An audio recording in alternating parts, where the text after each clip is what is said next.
شما ماهانه چقدر مبلغ صرف میکنید برای اینترنت؟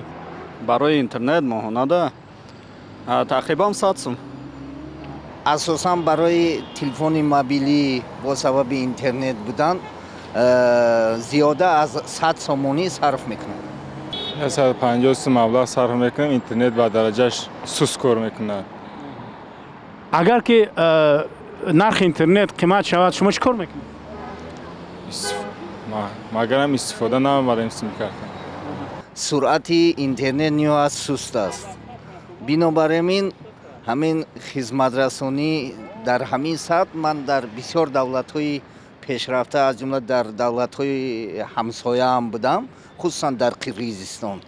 یکم اینکه نرخ اینترنت بنیاد ارزان است. با یک مبلغ ناچیز با اندازه 1000 مگابایت با یک تنگه در فدراسیون روسیه با از این خوبتر و بهتر است.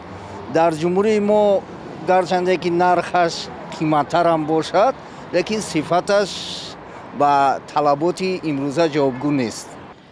برای اینترنت 110 سوم.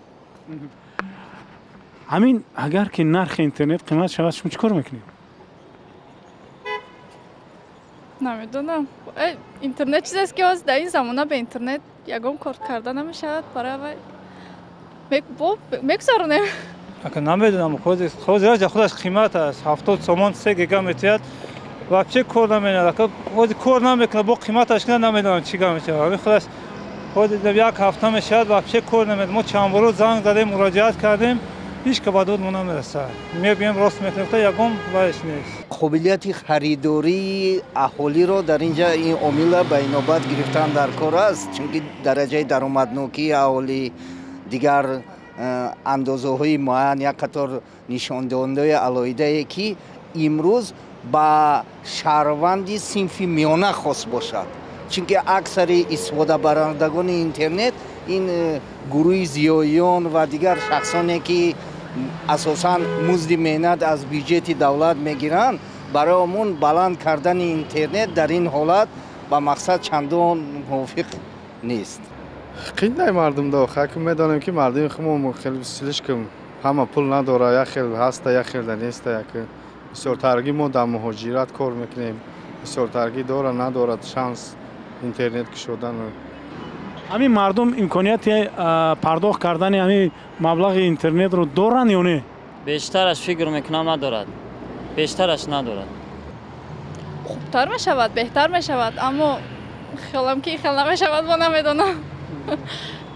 شما اینترنت برای چیز استفاده میبرید؟ بیشتر برای چی؟ بیشتر من صفحه فوتبال دارم در اینستاگرام. برای پیشبرد صفحه استفاده میبرم اینترنت رو. قیمت شود کمتر استفاده میکنیم. بهتر شود خیلی کم در قیمت شود صفتش نقص باشد و خوب است. خودم قیمت است و صفتش پس. واپسی نمیدونم. واپسی این نوعیه رودکی دههای باورسان دیگه می‌بینم واپسی گپ زدن میشه.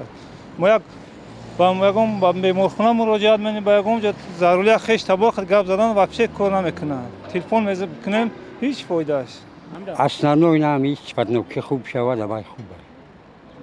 بزرگ قیمت هم باشه لیکن خیلی قیمت هم باشه دیگه چون